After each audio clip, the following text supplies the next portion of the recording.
नमस्कार, स्वागत है आपका। मैं हूं आपके साथ सपना दीपक मद्देशिया। बुलेटिन का आगाज करेंगे। सीएम नायब सिंह सैनी ने दिल्ली दौरे के दौरान केंद्रीय मंत्री मनोहर लाल से उनके दिल्ली आवास पर शिष्टाचार भेंट की, जिसकी जानकारी सीएम सैनी ने अपने सोशल मीडिया अकाउंट पर साझा की।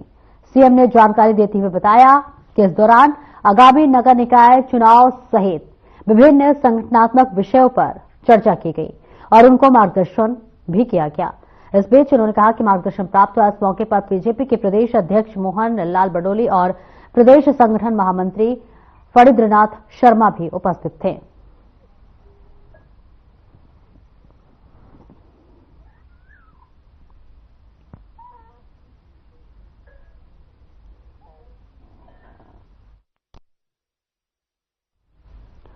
और वही हरियाणा के परिवहन मंत्री अनिल विज को पार्टी द्वारा दिए गए कारण बताओ नोटिस को लेकर कहा है कि मुझे मीडिया के जरिए नोटिस के बारे में पता चला है और मैं अभी बेंगलुरु से आया हूं। घर जाऊंगा, ठंडा पानी से नहाऊंगा, खाना खाऊंगा, फिर नोटिस का जवाब लिखूंगा और हाई कमान को जवाब दूंगा। ये किसकी सहमति से भेजा गया है, ये मुझे पता नहीं है।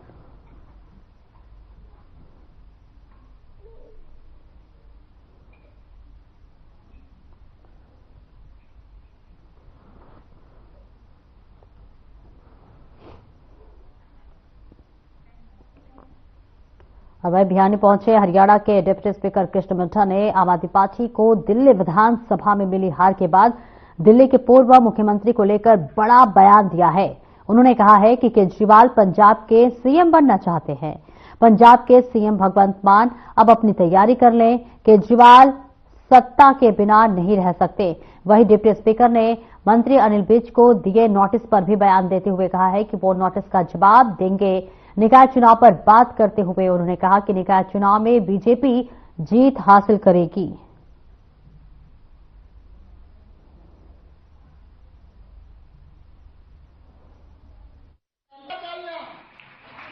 देखिए, जिस प्रकार से पहले हरियाणा में, फिर महाराष्ट्र में, फिर दिल्ली में भारतीय जनता पार्टी ने अपना डंका साबित किया, इस प्रकार से निकाय चुनाव में भी भारतीय जनता पार्टी हर निकाय चुनाव, जो मेयर का है या कहीं पे चेयरमैन का है, सब जगह भारतीय जनता पार्टी सरकार बनाएगी, क्योंकि ये एक ऐसा सिस्टम है जो नीचे से लेकर ऊपर तक चलता है। देखिए, इस मामले के अंदर कानून तो लाया ही जाना चाहिए और जो हमारे भाई कहते हैं गलत प्रक्रिया से विदेश में जाते हैं, चलिए ये भी आज मैं ये कहूंगा कि आज उन लोगों को कम से कम यहाँ भेजा जा रहा है। ये भी कारण है कि हमारे देश के प्रधानमंत्री और उनकी नीतियां कि हमारे जो लोग वहां पे चले गए उन्हें वापिस सह सलामती से यहाँ भेजा जा रहा है।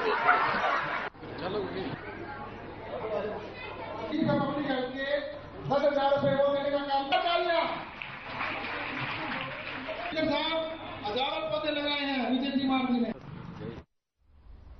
और कांग्रेस नेताओं की तरफ से चुनाव आयोग को मिलकर निकाय चुनाव बैलेट पेपर पर करवाने की मांग पर कैबिनेट मंत्री रणबीर गंगवा ने कहा कि ईवीएम को खराब बताने की बात कर रहे हैं।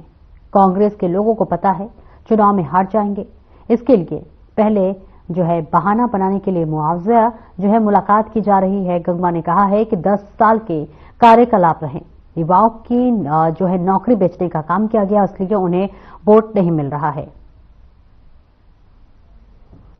इसलिए नहीं मिली कि वो ईवीएम खराब है और ईवीएम की बजाय बैलेट पेपर से कराए जाएं। ये इसलिए चुनाव आयोग से मिली है कि क्योंकि लोगों ने इनको नकार दिया और चुनाव के बाद में बहाना क्या बनाएं, इसलिए इन्होंने चुनाव आयोग से मिली है। चुनाव के बाद में जब इनके कैंडिडेट सारे हारने हैं और वो ये कहेंगे कि हमने तो पहले ही कह दिया था कि ईवीएम की वजह से कांग्रेस की हार हुई है, इसलिए इस तरीके के ये कार्य करने का काम कर रहे हैं। देखिए, खराबी ईवीएम में नहीं है।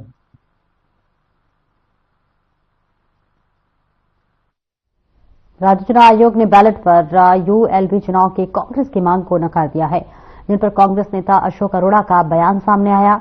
उन्होंने कहा कि सरकार के दबाव में राज्य चुनाव आयोग ने नहीं मानी कांग्रेस की मांग। चुनाव आयोग के पास बैलेट और ईवीएम दोनों विकल्प है।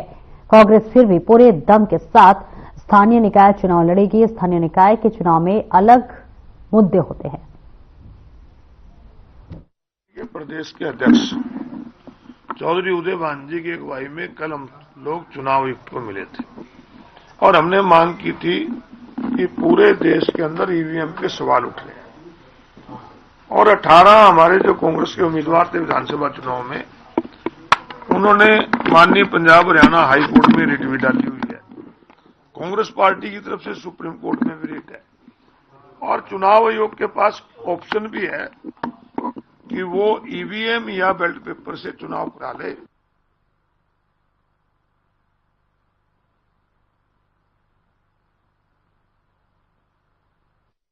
और चंडीगढ़ में इनेलो जिला अभ्यर्थी और पार्टी पदाधिकारियों की बैठक हुई है, जहां पर बता दें कि अभय चौटाला भी शामिल हुए। बैठक के बाद अभय चौटाला ने चर्चा की जानकारी देते हुए बताया है कि इनेलो में आगामी निकाय चुनाव को लेकर मंथन किया गया है। साथ ही इस पर भी चर्चा की गई है कि सिंबल पर चुनाव लड़ा जाए या फिर नहीं।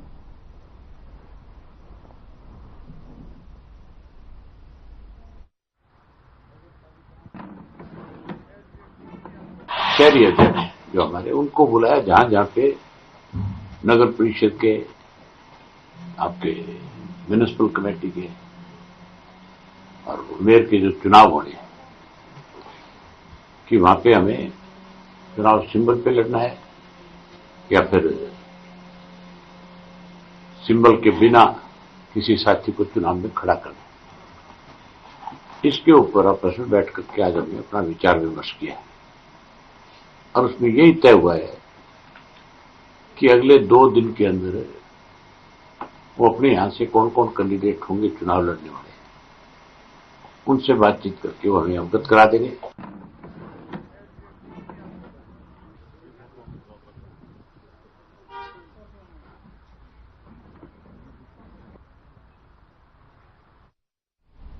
और प्रदेश में निकाय चुनाव की घोषणा कर दी गई है, जिसको लेकर प्रदेश की नगरपालिका और महानगरपालिका में चुनाव करवाए जा रहे हैं। इसी कड़ी में जुलाना के नगरपालिका का प्रभाव पद और जो है 14 नगर पार्षदों का चुनाव भी करवाया जाएगा, जिसको लेकर प्रशासन की तरफ से सभी तैयारियां पूरी कर ली गई हैं।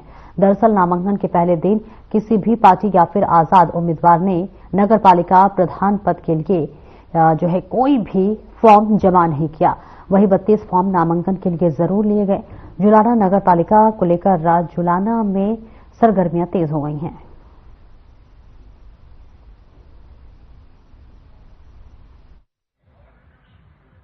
आज नामांकन का पहला दिन था, तो आज कोई भी प्रत्याशी किसी भी पद के लिए उन्होंने किसी ने भी नामांकन कोई भी दाखिल नहीं किया। तो कल की छुट्टी रहेगी, परसों से ये प्रक्रिया जारी रहेगी। सर, किस डेट से किस डेट तक नामांकन किए जाएंगे? ये आज से शुरू हो गया था और 17 तारीख तक चलेंगे, जिसमें 12 और 16 दो जो दिन है वो छुट्टी है गवर्नमेंट हॉलीडे होने की वजह से। 2 दिन को छोड़ के 17 तारीख तक नामांकन कर।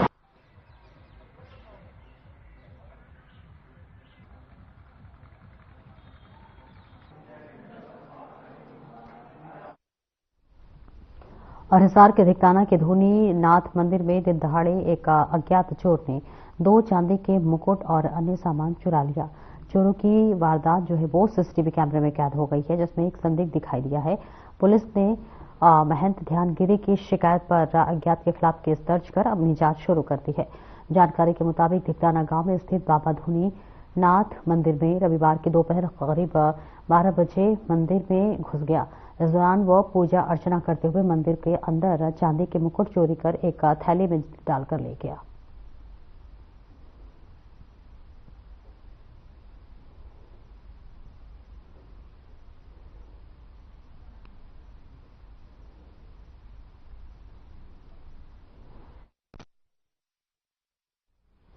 और चरखी दादरी के लघु सचिवालय में मंगलवार को भारतीय किसान यूनियन पदाधिकारी इकट्ठा हुए, जिसके बाद पदाधिकारियों ने थाना सदर एसएचओ की कार्यप्रणाली पर सवाल उठाते हुए उनके तबादले की मांग को लेकर चरखी दादरी एसपी अर्श वर्मा को ज्ञापन सौंपा है और सख्त कार्रवाई की मांग उठाई है। बाकी पदाधिकारियों ने नारेबाजी करते हुए अपना रोष जताया। किसान नेता संयोजक उम्मीदवार किसान नेता संयोजक जगबीर घसोला ने बताया है कि चरखी दादरी एसपी अर्श वर्मा नशा मुक्ति को लेकर लगातार गांव-गांव में कार्यक्रम करने, लोगों को नशा छोड़ने के लिए प्रेरित कर रहे हैं। वहीं थाना सदर एसएचओ शराब माफियाओं के साथ मिलकर उनके साथ पार्टी करते हैं, जिससे जाहिर होता है कि उनका कानून व्यवस्था के प्रति बिल्कुल ध्यान नहीं है। उन्होंने कहा कि क्षेत्र में कानून व्यवस्था बनाए रखना पुलिस प्रशासन की जिम्मेदारी होती है।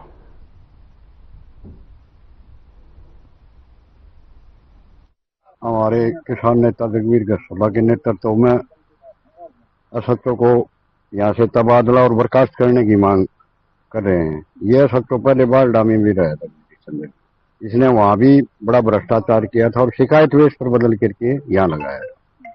तो हमारी रघुवीर की रणवीर के नेतृत्व में इन्हें सुना होगा, भ्रष्टाचार लोगों की शिकायत आई हुई, तभी तो इसको बर्खास्त करने की मांग कर रहे हैं। पुलिस कह रही है भाई इसके सबूत लाओ, सबूत पुलिस के कौन लाएगा। हमारी तो सीधी मांग है, इसको बाहर लगाया जाए, इस जोन से ही बाहर किया जाए। पुलिस विभाग में फैले हुए भ्रष्टाचार के बारे में उसके विरोध करने के लिए आज हम इकट्ठे हुए हैं और 21 सदस्य कमेटी जो गठित की गई है वो पुलिस अधीक्षक से बात करेगी। एक तरफ जहां सरकार की तरफ से नशा मुक्त भारत अभियान चल रहा है और उसके अंदर हमारे पुलिस अधीक्षक जो हर्ष वर्मा जी हैं वो भागदौड़ कर रहे हैं, गांव-गांव मीटिंग करके लोगों को जगा रहे हैं कि भाई नशा से दूर रहना चाहिए। वहीं दूसरी तरफ ऐसे तो सदर हैं वो शराब कारोबारियों और नशे से जुड़े लोगों के साथ अपने कार्यालय में बैठ के करके उनके साथ चाय की चुस्कियां ले रहे हैं। तो इसका सीधा सा है कि भाई कहीं न कहीं उस मुहिम का हमें नहीं लग रहा कि उसका कोई फायदा होगा। आरोप नहीं लगा रहे, कहीं न कहीं जो हरियाणा पुलिस का जो स्लोगन है सुरक्षा और सहयोग, तो वो आज दादरी सदर थाने को में देखने को मिल रहा है। अब वो कहीं न कहीं धूमिल होता जा रहा है। इसमें प्रदेश सरकार पर भी और जो प्रदेश सरकार का गृह विभाग है उस पर भी आंच आनी संभव है, क्योंकि आम आदमी जब पीड़ित होता है तो वो दो ही रास्ते चुनता है, या न्यायालय या पुलिस। तो पुलिस के पास जाता है तो ये सबूतों की जरूरत नहीं होती। प्रदेश सरकार के बिल्कुल सख्त आदेश हैं, हर एक थाने में सीसी कैमरे लगे हैं, तो एसपी महोदय के सामने सारी चीजें रखी हैं, वो खंगाले जाएं।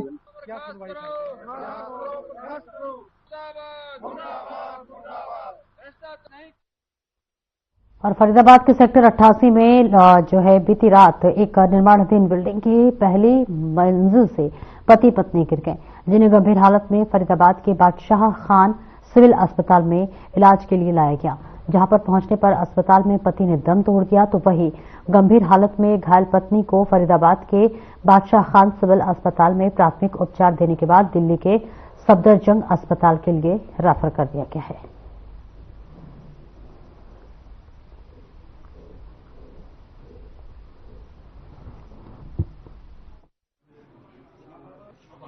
पता नहीं। सच बताओ, झूठ नहीं बोलना है। पता नहीं है वो आपका हस्बैंड कैसे गिरा? वो भी गिर गए थे। आप भी गिर गए थे? हाँ। लड़ाई झगड़ा हुआ था तुम्हारे दोनों आपस में? हैं? और कौन था वहाँ पे झगड़े के टाइम पे? कोई नहीं था। दोनों थे? हाँ। तुम भी गिरे हो? हाँ। कहाँ चोट आपको? कमर में बहुत ज्यादा है, पैर में भी है।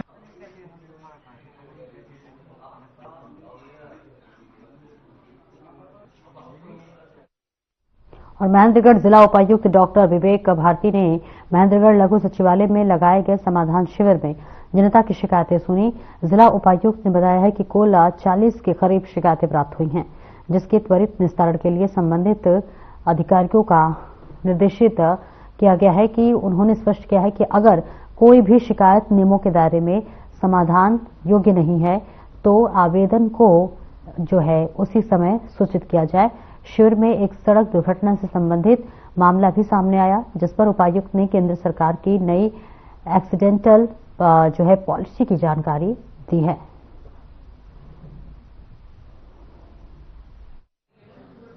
जी गहूँ से उठाए थे जी, मारो मकान 3 फुट नीचे दबो जी, और कोई सुनाई नहीं है जी। मतलब ठेकेदार सरपंच का दे, ठेकेदार करे वो पूरे जे कहाँ जब सरपंच करे वो कोई सुनवाई ना है।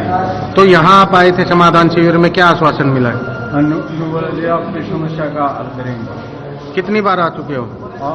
हम 3 बार जी, डीसी साहब की तो आज मिला है, पहली बार मिला। 40 के आसपास शिकायतें आई और जो कंसर्न अधिकारी हैं उनको हमने कहा है कि इसका इमीडिएट जो भी समाधान बनता है वो करें, और अगर कहीं कोई ऐसा है जिसमें समाधान नहीं हो सकता है या जिसका नहीं बनता है तो उसमें जो भी एप्लीकेंट है उसको उसी समय सूचित भी करें कि ये एज रूल नहीं हो पाएगा। सर, एक एक्सीडेंटल का मामला आया था तो आपने एक नई पॉलिसी का जिक्र किया है, क्या पॉलिसी है सर? इसमें सेंट्रल गवर्नमेंट से एक पॉलिसी आ रही है जिसको हरियाणा गवर्नमेंट भी बहुत पब्लिसाइज कर रही है कि जो भी कोई एक्सीडेंट किसी का हो रहा है तो उसको 1.5 लाख तक का जो इलाज है वो एम्पैनल्ड जो हॉस्पिटल है उसमें फ्री मिलेगा। मैं 9 महीने से हर समाधान शिविर में मंगलवार को रिपोर्ट देता हूँ, लेकिन इतने भ्रष्ट अफसर हो गए, बीडीओ भी पैसा खा जाता है, सेक्रेटरी भी खा जाता है, एसडीओ भी, और वे पंचायत ये सेक्रेटरी भी, और एक जेई भी, और मेरा काम नहीं होने दे। गंदा पानी के नाल निकले गांव, हर आदमी को परेशान है, बीमारी फैली है, लेकिन प्रशासन नाम की कोई चीज नहीं। क्या समस्या मुख्य रूप से? मुख्य रूप से गंदा पानी खड़ा है घरों में और वो पानी नहीं निकल रहा, बीमारी फैली है।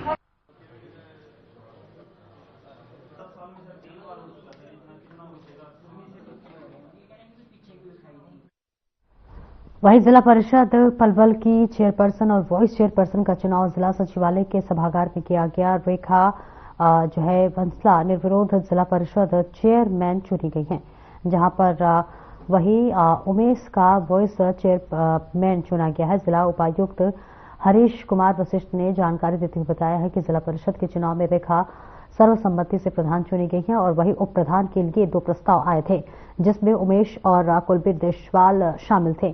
चुनाव प्रक्रिया के दौरान मतदान किया गया, जिसमें उमेश को 10 वोट और कुलबीर देशवाल को 9 वोट प्राप्त हुए। इस प्रकार उमेश को जिला परिषद का वाइस चेयरमैन चुना गया है।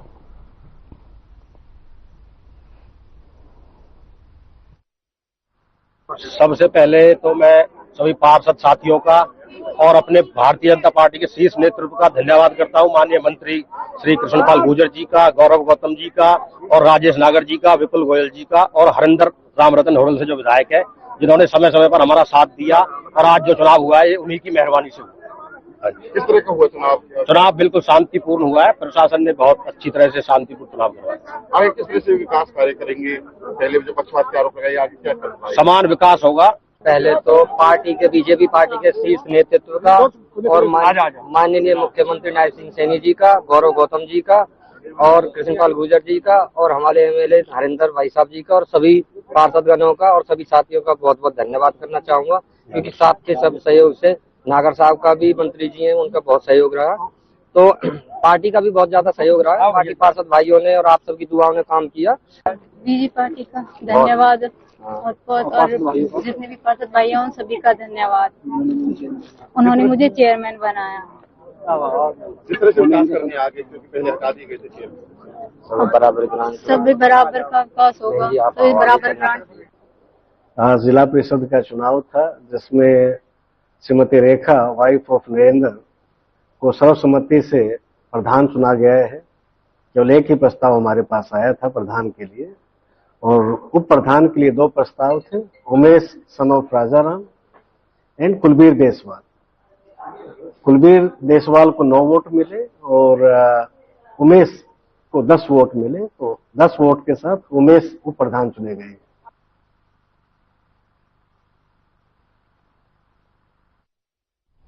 और अगली खबर मेहंदगढ़ से है, जहां पर सोहला की पहाड़ियों में अवैध रूप से हरे पेड़ों की कटाई की जा रही है। उसका निरीक्षण करने पहुंची वन विभाग की टीम पर लोगों ने हमला कर दिया। जेसीबी और ट्रैक्टर ट्रॉलियों की सहायता से वन विभाग की गाड़ी को क्षतिग्रस्त कर दिया गया। मामले में पुलिस ने एफआईआर दर्ज कर लिया है और इस मामले में जानकारी देते हुए जिला वन अधिकारी विजेंद्र सिंह ने बताया है कि सोहला की पहाड़ियों में अवैध रूप से हरे पेड़ों की कटाई का निरीक्षण करने पहुंची वन विभाग की टीम पर हमला कर दिया गया है। वहीं जेसीबी व ट्रैक्टर ट्रॉलियों की सहायता से वन विभाग की गाड़ी को भी क्षतिग्रस्त कर दिया गया। गनीमत रही कि वन विभाग के कर्मचारियों के समय रहते गाड़ी से कूदकर अपनी जान बचाई। इस मामले में जिला पुलिस अधीक्षक के नेतृत्व में जिला प्रशासन की पूरी टीम ने मौके पर निरीक्षण किया है।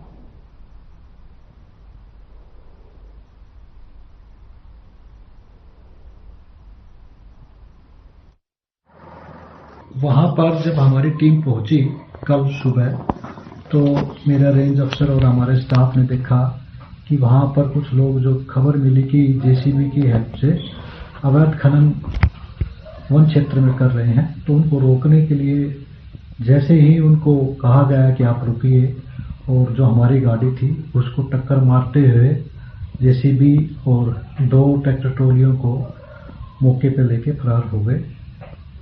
तो कल की ये घटना घटी थी। इस घटना पर क्या संज्ञान लिया आपने? इस घटना का तुरंत मेरे स्टाफ ने कल ही पुलिस के संज्ञान में ले आए और कल ही वन विभाग की दरखास्त पर कल ही एफआईआर दर्ज हो चुकी है।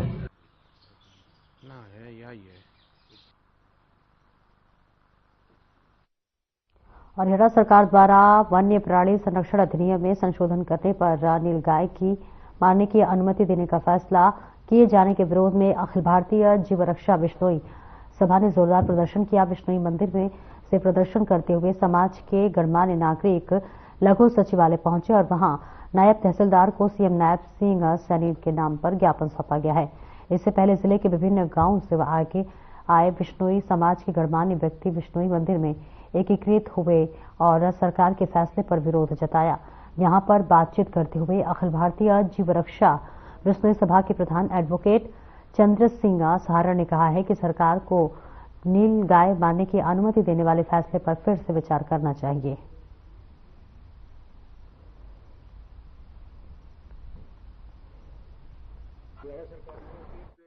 जो एक्ट बनाया था वन्य जीव संरक्षण एक्ट 1972 बनाया था, उसके अधिनियम के तहत हरियाणा सरकार ने 1977 में एक एक्ट बनाया, नया अधिनियम।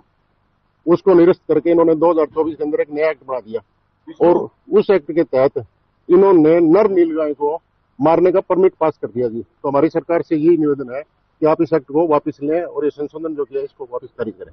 तो ये एक्ट अभी आया है, अभी जहाँ तक हाँ ये सर कोई हार्ड नहीं, हमें भी सरकार हमें मीडिया के थ्रू पता लगा जी, न्यूज़पेपर में पढ़ा हमने, ना कि हमने इसकी कॉपी पढ़ी अभी। जो कानून इन्होंने पास किया है ये बड़ा गलत है और हर एक जीव को इस धरती पे जीने का अधिकार है। उनका अधिकार छीनना सरकार का काम नहीं है। उन सरकार को कोई दूसरा रास्ता देखना चाहिए भी। अगर किसानों का कोई नुकसान हो रहा है तो उनको कहीं संरक्षण जगह और जगह उनको ट्रांसफर किया जा सकता है। नर तो इसमें शिकारियों का खुलापन होगा और वो इसकी एवज में और भी हत्याएं करेंगे और जी बहुत हैं उनको भी हत्याएं करेंगे। तो सरकार ये जो कानून पास किया है इसको बिल्कुल निरस्त करना चाहिए। और इसके लिए अगर देखिए कोई एक बिश्नोई समाज नहीं है, जीव प्रेमी हर समाज के हैं। तो इसमें आज बिश्नोई तो हमेशा से थे ही और इसमें जीव प्रेमी हर समाज का है और हर समाज से इस फैसले के खिलाफ है।